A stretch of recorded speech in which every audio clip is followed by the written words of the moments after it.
Hello, everybody, and welcome to another episode of Real Estate Pros of Houston. And today, we've interviewed quite a few real estate agents over the last year or so. But today we have Katie Wood, and she is in the real estate industry, but she's not a realtor per se. She helps people get ready to get more organized. Maybe I think you've went into staging a little bit or Mhm. thinking about doing that. So, Katie Wood, we are so glad that you have joined us today, and we look forward to hearing about you and hearing about your business and what exactly you offer the real estate industry. And because if you don't follow her on Instagram, you need to because she's a funny, she needs to be in Hollywood somewhere. She does these series that I'm going to ask her about today, and they are just funny tips and very helpful tips. I keep telling my wife, "Look, why can't we be like Katie? Because she is so dang organized. I want to be like Katie." So You're I'm so funny. sure after we're done today, you're going to want to be like Katie because she's very organized. And if you're not, she can get you organized. Oh, thank you. So, Katie, thanks for joining us. Absolutely, my pleasure. It's always nice having conversations with you, sir. Well, thank you very much. I'll send a check in the mail for that comment. But anyway, tell us a little bit about yourself, Katie. Where you're from and how long you've been in the area, and then we're going to dive into what it is you do. Absolutely. So, again, my name is Katie Wood. I am the owner and operator of a professional organizing service in the north area of Houston. I actually grew up in the Spring Klein area. I did graduate from Klein Forest. I do have a daughter currently going to Klein Kane, so it's kind of nice to come back to my roots and raise my kids in the same Yeah. area. I am one of three girls that went through the Klein school system. So it is funny when you go to this grocery store, they're like, "Are you a Shermack?" Well, it depends on which one Yeah. you're thinking of. So I actually started KD Clutter, the organizing business during COVID.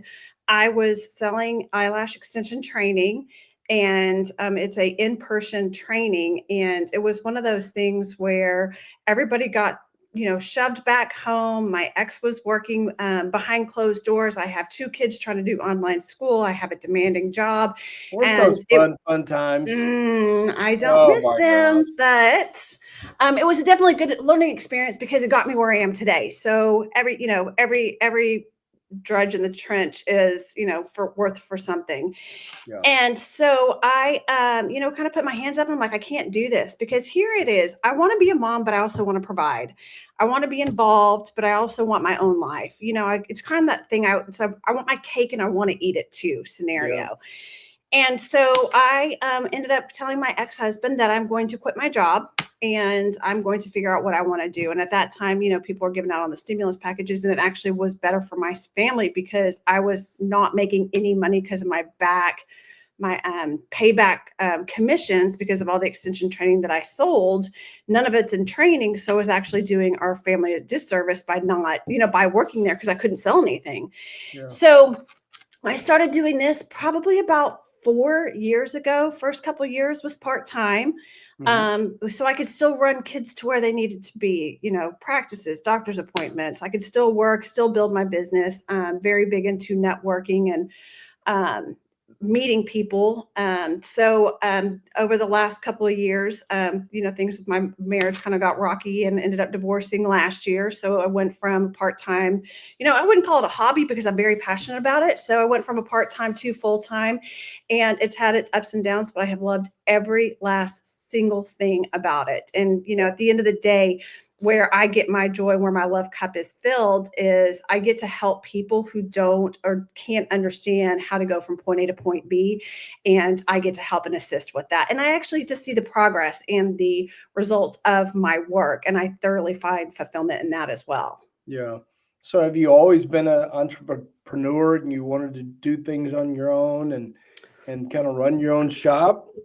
I never thought that I would be my own business owner, but I always knew that I was the round circle in the square peg working Yeah. for other people. And it just was never quite a fit because, I'm getting paid to do what I'm supposed to do, not getting paid for ideas and, things of that nature. And I just Yeah. always kind of felt like a glass ceiling. I always felt limited by what I could actually do until I would decide, hey, I'm just going to go do my own thing, and the only person that can tell me I'm wrong is me. And, I agree with myself quite a bit. So it works out well.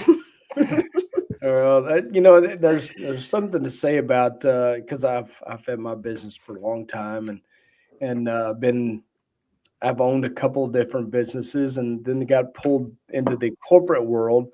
And I always enjoyed my time of owning my business because I wanted to do the same things that you mentioned. Take Hmm. your kids to school and take them to ball practice and be a coach if I wanted to. And I was able to always take my girls to school, coach their softball teams from Yeah. the time they were 5 and 6 all the way up through high school. And I never had to worry about asking, "Hey, can I have off because I've got practice?" I'm like, "No, I'm taking off. I am the Yeah. boss, and I will decide when I'm going to take off." And it was always so rewarding to be able to do those type of things. And the having your own business can be tough sometimes, but man, the benefits that you get from freedom. Now you have to Yeah. be disciplined and do what you're supposed to do when you're supposed to do it, but having the freedom to go do things with your family without having to ask anyone for Hmm. permission is tremendous. And Oh, I'm not sure how old you said your daughter is in Klein Kane, and you have another son playing soccer and football and all that. It's got to be good to say, "Yep, I'm going to my son's event today, and a we're hundred going to my percent. daughter's event today," and A I don't hundred have to percent. ask anybody. Well, and the best thing is I get to leave work at work. Yeah, And especially in my line, like I literally get to leave work at work. And so I'm not, I don't have things lingering over my head unless I'm trying to decide, do I do a wicker basket or an acrylic basket today? So it's kind of silly, but yeah. yeah. Well, tell me a little bit about what is it that you do to how do people find what you do, and then once they do find you, what's the process of you going in and saying, okay, are we going to fix this whole house, or are we going to fix Yeah. this room, or this drawer? I mean, how detailed do you get when you first meet with someone? So that's actually a really great question. And it actually falls under an umbrella in the sense of, like as far as who my typical demographic person is, it's a variety of people that fit very different molds. So for example, one of my prime demographics would be a busy family member who has kids, who's on the run, because everybody is busy these days. Yeah, Everybody lives in their car, on their phone, multitasking, and 9 out of 10 times the one thing that is not taken care of is the home, because you're not there. And before you know it, you walk into a room and there's clutter, there's magazines stacked up, toys all over the place. And it's, where I can be a service to a mom in that instance is how can I go in and reset that room and get it back to working order, because you don't have time to. Or here's the other reality: you don't want to. After a long week, after you've gotten done at the football fields, the soccer fields, the last thing that you want to come home and do is either organize or reset an entire room and get ready for the next week if you're not used to that behavior of always doing that and picking up after yourself. So, yeah, you've got the busy individuals, and that can look like, married, single, divorced, whatever that may be. But then you also have the demographic of people that are either empty nesters, or that are in life transitions from, going from a 3,000 square foot house, maybe doing a retirement community, smaller home that now has to downsize. So you've got this big question: what do I do with all this shit? yeah. I've built my life, buying these memories, all these trinkets, all these decor, all That this no stuff to one make your wants house anymore. then make your Right. house a home that nobody wants anymore. And how do you, how do you just stomach not just throwing it away? Because a lot of it's still very valuable, very good stuff, but trying to find a place and a home for it. So that's another area, of people. But then you also have people who have mobility issues. One of Mm. my favorite clients that I have right now, she is younger, but she has an autoimmune disease and she tires out very easily. So folding laundry is like a 3-day task for her because she tires out so easily. So if she can't get her laundry done, how is she going to put her dishes away, make her bed, just the little small menial tasks. So then, you've got that situation, but then you've So also got people. do you normally have people that you go back and do these things for every week then? Is that I what do you're have saying? maintenance clients, Oh, yes. So I really? will go in and I will do, and I like to call them room resets, because Mhm. everybody can kind of get things out of sort. I mean, I've done it, but I can go in and I've got clients where I'll do maintenance packages where I can go in and say, you might not need me every month, but every 6 weeks, why don't I come back? And once I've already done your closet or your pantry or the kids' playroom, I can just come back and kind of reset it to where it's now manageable and you can do it in between those times. Or if you now become, once we get the room right sized, you can take it from there. But if you ever need me, I'm a phone call away type Yeah, situation. but don't you think that, they got that way for a reason, and then you're gonna go in there, you're gonna make it all perfect and all that, and then do they tend to just drift back into what you just fixed? Sometimes, yes. And all the situations are different, I mean, you could have a situation where I've seen it with trauma. Trauma brings in a lot of this stuff where you want that dopamine fix of buying something, so you now are purchasing more than what you're letting out of your house, and that's how that clutter goes up against the walls and up, Yeah, up the rafters. You could have a situation where you were born or raised by somebody in the Great Depression who do not get rid of anything, yeah, and that is just a standard and a way of life. And so there's a reason why it gets there. I'm not fixing that reason. I can just control what's going on and around you. I mean, think about yeah, it. Like one of my favorite clients, she's older and her husband have health issues, and she has good intentions, but I mean, she just likes to shop. And because they are not as mobile as they used to be, the stuff just clutters up. Well, you know what? That's fantastic because I can guarantee once a month I know exactly where I'm going to be. So that's residual business for me. So it's, yeah, you yeah. know, Well, it's something I hadn't even thought about. I guess that your return business should be growing quite a bit because, like, I'll clean out my garage and it'll look great, and then mm, 2 months later I look and like, where did all this crap come from? Because I just cleaned this out, and then I realized that my wife moves something from her closet to my garage, and I was like, man, I just did this, and I do this every few months, and I don't understand why, but yeah, that, I didn't even think about that. That you could be just return clients, uh-huh. kind of like I don't know, somebody that like cleans a house. They come in there once a month and Yeah. get it back into shape, and everybody's happy again. Right. Well, and it goes with anything. If you're not maintaining your golf swing, or if you're not maintaining your sales funnel, it really goes with anything. If you're not maintaining it, it's going to go back to where it was. So you're going Yeah, to have either, the discipline to do it, or just bring me back. I'm yeah. a delight. I'll sit here and talk to you while I do it. We can giggle, we can tell jokes. I don't care. But Well, we can definitely, make it happen. what do you like to do the most? Is it kitchen work? Is it closets? Do you do stuff in the garage? I do, yes. Actually, Okay. I was in a garage the week of Thanksgiving. And you know what? I am so thankful the days that I'm in garages and it's beautiful outside and I am Yeah. not sitting in a cubicle. I love it. Yeah. Makes But sense. so my satisfaction comes in from taking something that is just an utter wreck and getting it back into functioning working order.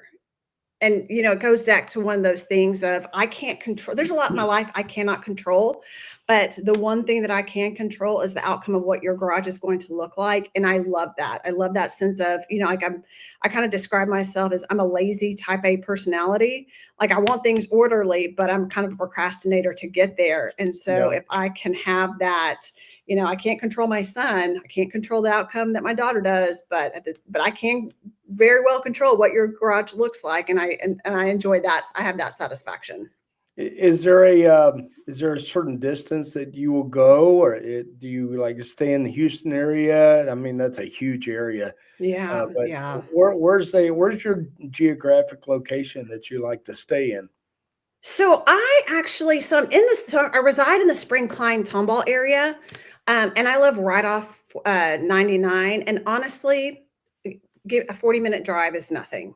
So Yeah, I was in Kingwood last. Actually, I was in Kingwood at the beginning of this week. I was in Richmond this morning. I've got clients all the way up in Willis to Conroe, people in the yeah, Heights. So really, it's 40-minute drive is nothing. yeah. That's just like going to the grocery store A hundred in percent, a Houston. hundred percent. Yeah, So, I mean, like anything south of town is kind of hard to get to because with that, I'd have to increase rates for, just travel expenses, really. sure. But, just a 40-minute distance. But I But mean, the reason I'm mhm. asking it was a little kind of selfish because I've got somebody that I think they just need to set the house on fire and walk away from it. It's got so much clutter in it. You can't even see a baseboard anywhere. Yeah, And hopefully yeah. they're not watching this show, or they'll know exactly who. Oh, no. It's funny, but yeah, she lives a little too far for you, but almost Austin. If that gives it away right there. Oh, well, I'm glad Thanksgiving's over because if you have to have a meal with her, you're going to be in trouble. Well, you know what I'll do? I may just delay the release of this podcast till after the After complete Christmas. holidays, and that way I know that the holidays will be good and everybody will be relaxed. After the election, we covered that during Thanksgiving, and Uh, I don't want to have to cover a lot of other stuff with her on during the Christmas holidays. So hey, you're a smart man, that's for sure. okay, I gotta ask you about Okay. um, this series of videos that just crack me up. No matter what time of the day it is, and I told you before I started, I hit the record button. I said I got to stop liking these because it's going to look like I'm stalking you. Because every time I listen to one, I just say, okay, she's got to have something funny on the next one. And sure enough, there it is. And so I finally have just turned my phone off. But tell us about the series that you have, Yeah. and have you had any of your clients say, "Hey, were you talking about me?" or what? Any feedback from any of your clients? Yeah, so it's funny, and I've said this probably for like the last several years of, I get myself in situations and scenarios that I literally cannot make this shit up. And obviously being in people's houses, I see stuff, there's comments, there's things that I just come across and I, have struggled trying to really differentiate myself with myself and other organizers. I think there's a ton of organizers, and the beautiful thing about organizing, there's no right and or wrong way on how to do it. It's just really, I feel, putting yourself and partnering up with somebody who you trust, Yeah, and that you get along with and all that, because you are being invited into people's personal space. And 9 out of 10 times when I get to someone's area, the situation's somewhat bad, they're embarrassed and it's very vulnerable. And so making sure that you partner with that right personality, I think is huge. And so, I've tried to do, on Facebook and these mom groups of, hey, I need an organizer. Hey, my name's Katie, and da da da.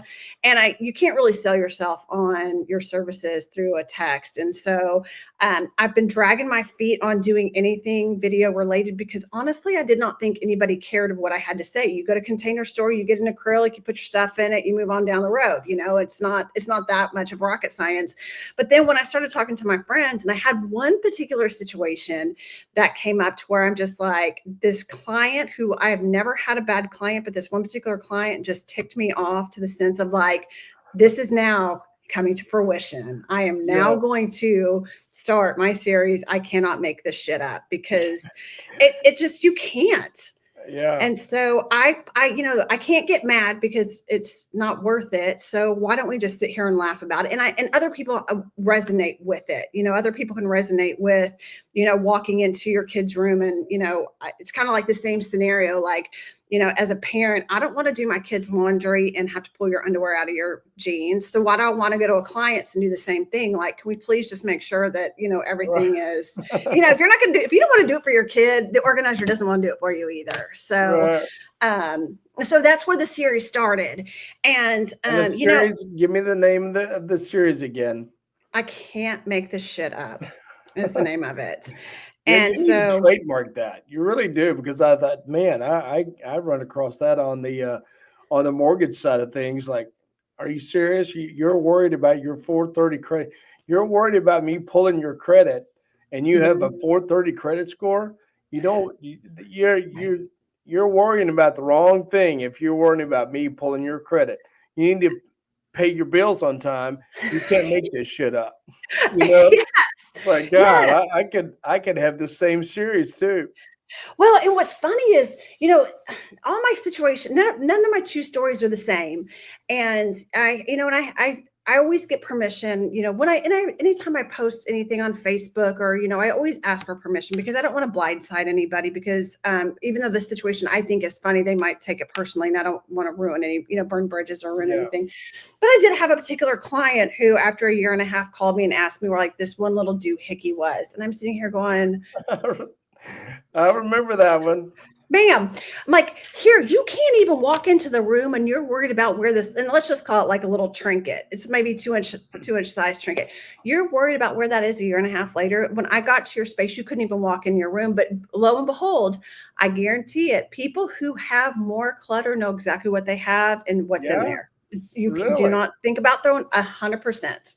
100%, yes. Wow.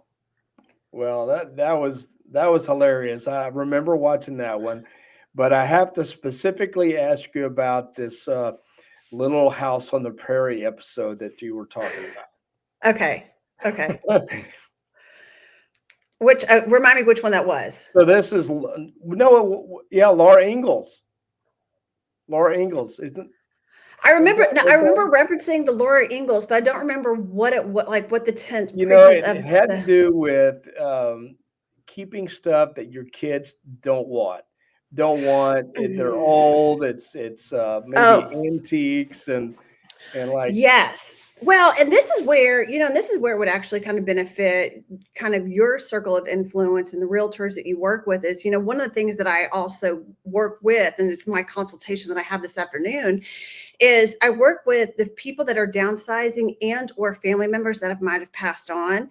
So generational, so we have a thing called generation guilt, and you hold on to people's items from previous generations. And unless, in my opinion, unless it's something significant, and I think I referenced, like the washboard that Laura Ingalls used and the creek to wash off her aprons, the kids nowadays, nobody wants that stuff. They don't want Grandma's the apron fine or china. the wash thing. No, they don't want anything. And so it's sad because you have but Grandma Rosie had this teacup when she and George Washington were cutting down the apple tree. And it was significant to one person, but now it's just somebody's treasure. So where I think I come in, where it's a little different from the other organizers, is that what I network a ton. And I try to make sure that if I don't have an answer, that I know somebody who does. And so I've built a lot of relationships with people who do estate sales, online auctions, things of that. Because here's the thing is, if that particular teacup does not have an interest of a child, I can guarantee somebody who's either regionally, nationally, or even globally might have the other 7 pieces to that tea set and is looking for that missing one. And so how Mhm. do you, one, recoup money off the stuff that you currently have, because there's so much money sitting in our houses that they're, pulling up a dump truck and throwing everything into it because you don't want to deal with that mess anymore is Yeah. not an answer, but trying to find a solution to, properly getting rid of things that are in houses, whether it's proper landfills or recycling or donation or, estate sale type thing. But yeah, I mean, it's sad. And, one of the biggest things that hit home for me is after my dad passed away, and we ended up having, after everybody kind of goes through and cherry picks what they want, having that, 1-800 got junk pulls up. And I'm sitting here watching my dad worked his ass off his entire life, just throwing everything that he worked for into somebody's dump truck.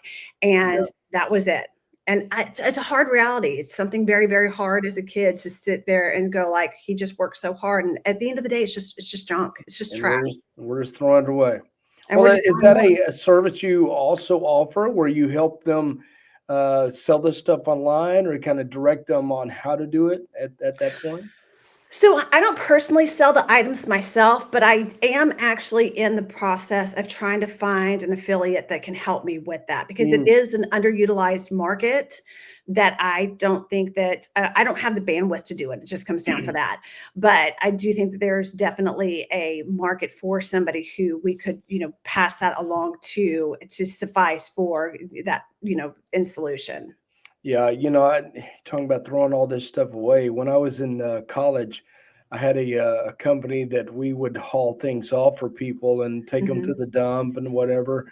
And that's how I put myself through college. And because I never wanted to go to work at McDonald's for $5 an hour back then. It was Hmm. like, it's back to this freedom type thing. I could take my classes when I wanted to, and so I started this business. And I think back on all the crap that I threw away that I probably Hmm. could have sold. Well, you couldn't have sold it online because there was no online back then. But there was so much stuff that we threw away that we probably could have sold at a garage sale or something. And now there's just an easier way to do it. Set it online, pack it up, and send it on. So, but you're right. There's so much stuff that people gather through the years, and they just your kids don't want it. Your grandkids Yeah. don't want it. Yeah. I mean, so I Yeah. mean, Yeah. antiques are probably the number one things that people don't want, that furniture. Mhm. The furniture, yes, 100%. And there's only So so much flipping that you can do with that furniture too, yeah, so yeah, it eventually wears out, and you can only recover it 53 times. So yes. so when you were starting this, what were three non-negotiables for you? What are I guess what was the main thing that said, I need to do this or I'm not going to make it? So, what are three non negotiables for you professionally and personally that run your attitude and the way you run your business? So, it's so funny. It's kind of this. So, as I mentioned earlier, I'm divorced, and I have played around with that online dating stuff, which is, I mean, that's another. I can't make this shit up because that is just a whole nother series for a different day. But Yeah, it's kind of like what I put on my profile. It's just I'm confident, I am stubborn, and I really don't take no for an answer. And here's the thing is, like, when I started off trying to do this, I mean, not that I had people tell me no, but you could see where people would say like, "Oh, I believe in you," and they're shaking their head going, "You are going to fail." And that has been my motivation personally and professionally, is just yeah, like, sit back, doubt me one more, doubt me and see what happens. yeah, And it just, I was an athlete. I'm competitive with myself. And it's just, I have a passion for it. And I tell my son all the time, like, I'm not going to be rich. Like, I can guarantee I will not be driving, any type of Ferrari with KD Clutter splattered on the side of it. However, I make, I make a good living, and I am so happy and grateful for what I get to do, because I do acts of service for people. Yeah. And that by far is so fulfilling that you cannot package that up. You cannot buy that feeling. And I love it. Yeah, you're right. I don't think we really, as an industry, um, think about what we really do for people. Us, we get to finance houses, and then a lot of us are off and running to get the next one. But when we look and we see, man, I just helped them get a house. That was their Mhm. first house, and now they get to build memories here. They're gonna, create generational wealth from this house in most cases. Yeah. Their kids are going to grow up here.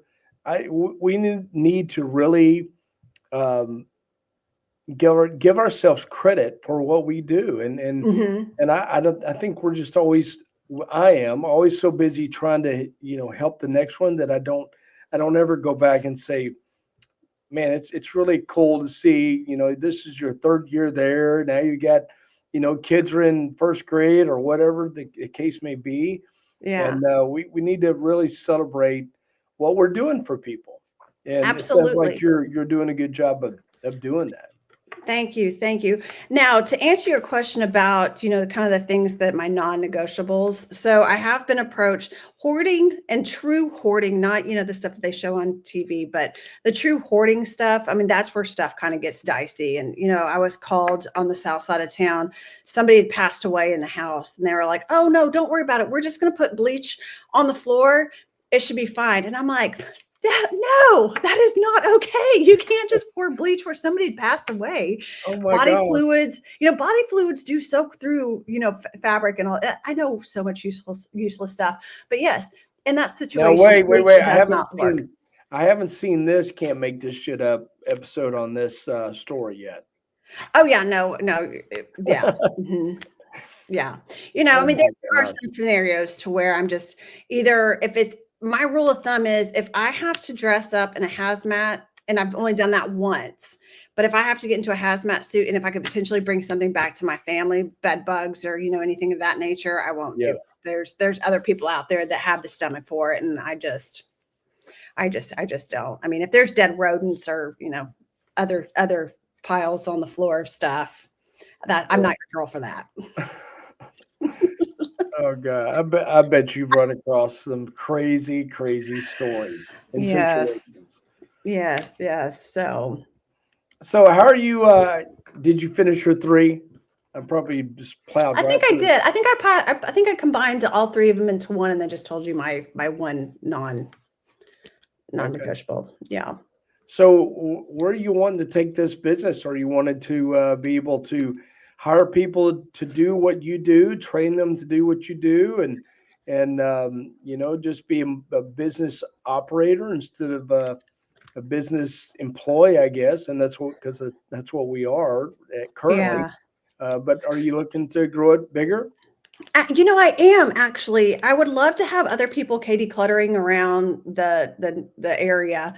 It's hard, because as a business owner, my goals are always I want to have people hired at the end of the year. And what I've come into is people want to hire me because it's my face, it's my work, it's that stuff. And so Yeah. that's kind of been a handicap that I've come across that I've got to find a workaround for. But I do want to grow this and kind of get the word out. And so one of the things that I've done is last year in September, I got certified to be a professional or a certified home stager.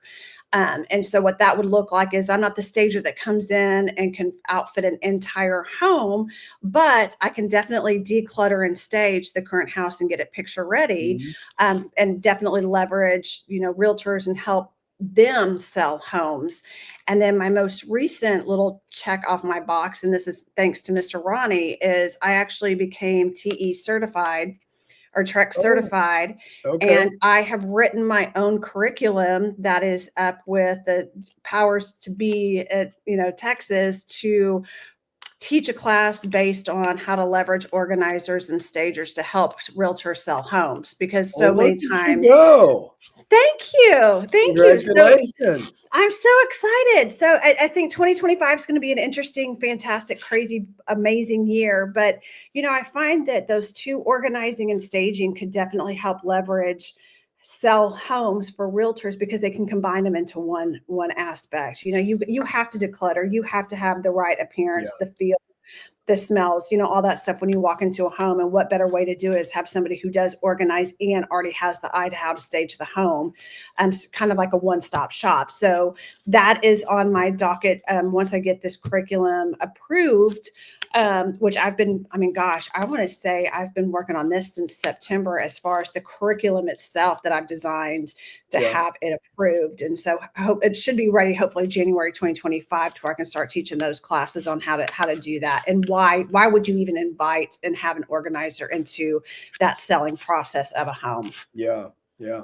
So is that going to be your primary role going forward? Or are you hoping that kind of takes off to where you're not having to go in all the time to do the reorganizing? Do you want to just teach more, or that's just an add-on?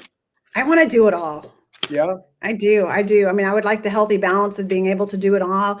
And if that includes like not being able to have, clients booked out for 6 months, or, whatever. But I mean, I want to have the relationships with the realtors, because unless you have that personal relationship really with anybody, that it's nothing. And so I want to have that relationship. But then I also want to do the work, because it's also my name. I'm so proud of what I've built up to this point. Mm, I can't just give that to somebody and be like, here, sure. go do what I would do. And because it's never going to be what I would do. Yeah. So that's where my stubbornness and hard-headedness comes in. Like, I will do it, and I will do it my way, and it'll be right.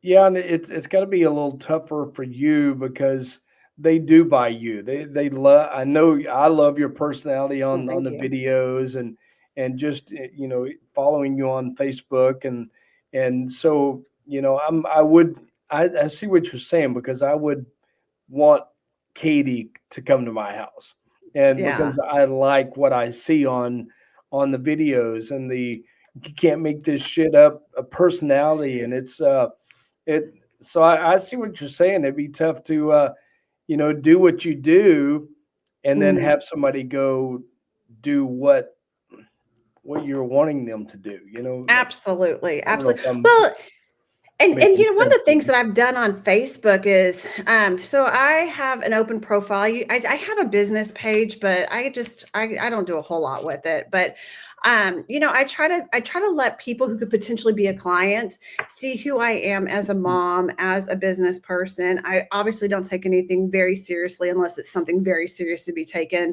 and I just try to have fun with life. And I want them to kind of get a sense of who I am through that. And just go from there, because I just can't, I don't know that I could just say, hey, I'm going to sell you on me, but here, go see Jenny, Yeah, and she's going to get it taken care of. right, So right.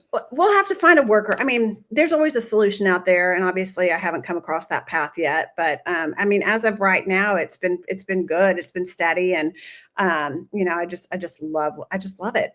Yeah. Well, you're awesome at what you do. I know. We've had you on their other podcast, and Craig has always spoke very highly of you, Oh, thank you. and just like I said, your personality online is awesome. But so how do you determine what the charge will be? For a certain task. Is it by the So hour? Is it by the job? Do you go yeah. in and just say, okay, you need to do this, this, and this, and we can do it in stages? And so how is that? And you don't have to give prices online, because Okay. they may change from time to time. So, but how is that normally determined? The fairest way I've come across so far, and that I'm great with sleeping at night with, is I do an hourly rate, and that hourly rate is based on a sliding scale, and it can be based on the severity. I mean, if I'm going into a hoarding house and if I don't see anything of it, and if I charge my low end rate and I end up, underselling it because of, it is very labor intensive of what we do.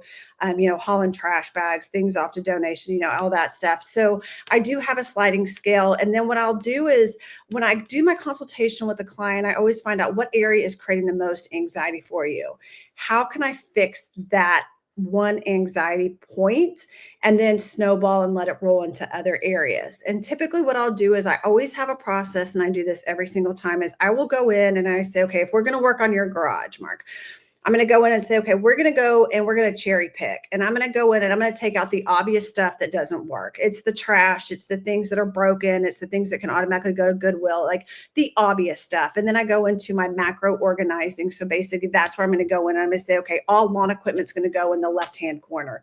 All paint stuff that needs to be discarded, that's going to go in the right-hand corner. So I go in and make my macro organizing, and then I go into my fine tuning, and that goes into the micro organizing. So it's kind of a 3-step process to where you get to that end result. But, it's one of those things, you've got to create a great mess in order to get things back in order. And so far it's been great. And one thing that I definitely try to do is I definitely try to be very budget conscious. I do not run to any store and make recommendations on products unless it is a conversation we have. I mean, if you've got bins and we can use what you've got, great, fantastic. If you want to go buy all new bins, great. I'll send you my Amazon wish list and we'll have it delivered tomorrow.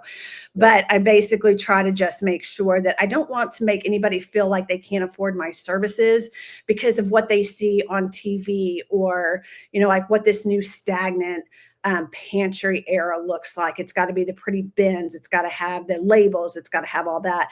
And here I am these days. I'm like, girl, I'm just trying to function. Like, I am just trying to get my kids snacks and out the door. I just need to know where they are in the pantry. I don't care if they're in a bin or not these days. You know what I mean? So making sure that I am, functional, relatable, and, who the demographic and the target is. I mean, if you want your house to look picture perfect all the time, I will see you every other week and I will fix those bin labels every other week.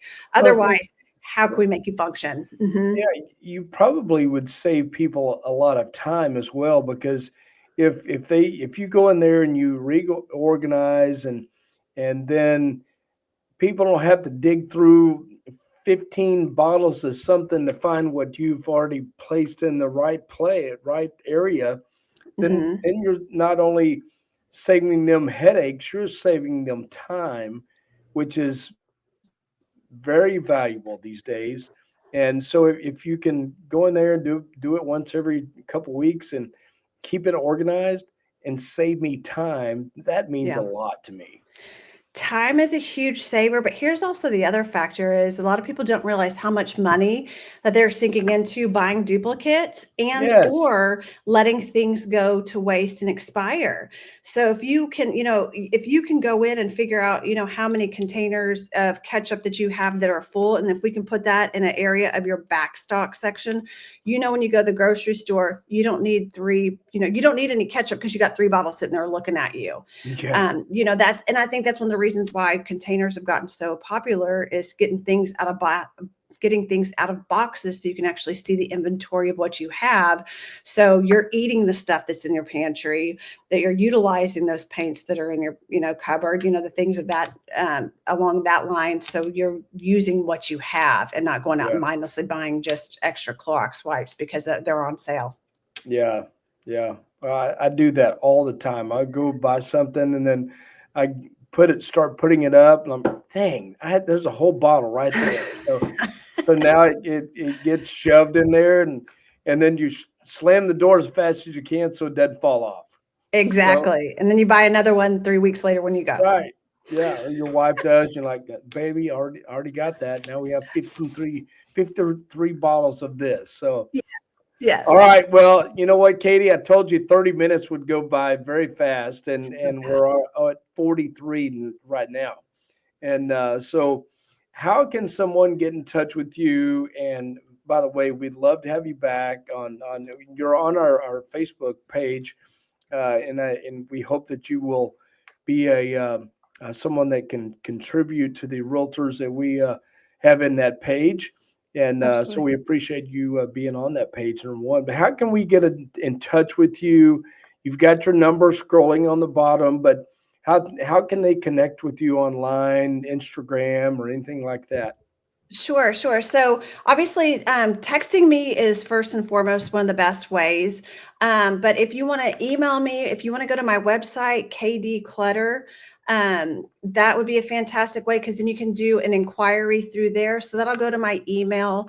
And then on Facebook, if you just want to look up, I'm under Katie Shermack Wood is my Facebook page or is my personal page, which is open, and that's where I put a lot of my stuff. Or I do have a KD Clutter um, business page that you can look at. And my phone number is blasted on there. I mean, gosh, my phone number is blasted on the back of my car. So please don't tag me for my driving because that's not going to work out. But yeah, so really my phone number or just a website or Facebook page. Okay. And we'll put your email on the description of the podcast as well, and on the YouTube channel, excuse me, and Okay, thank that you. way they'll have all that contact information there. But man, a lot of good information here, and like I said, guys, if you want a good laugh every few days, go follow her on Instagram and Facebook, and you got to listen to this "Can't Make This Shit Up" series that will have you cracking up all the time. So, Katie, thank you so much for being a guest on our podcast, and it was kind of a different one because you're not a realtor, but Yeah. you certainly help a ton of realtors out. So I'm excited to get this thing edited and put out there so we can help grow your business just like we help others grow theirs. I greatly appreciate your time, Mark. You are absolutely a true pleasure, and I'm so glad our paths have crossed because I Yeah. just love doing this with you. Well, I appreciate that, and we'll have you back on. Awesome. Awesome. Well, enjoy your Friday and stay out of trouble. All right, you as well. Thank you guys for joining us, and we'll see you next time with the Real Estate Pros of Houston. Take care. Bye bye.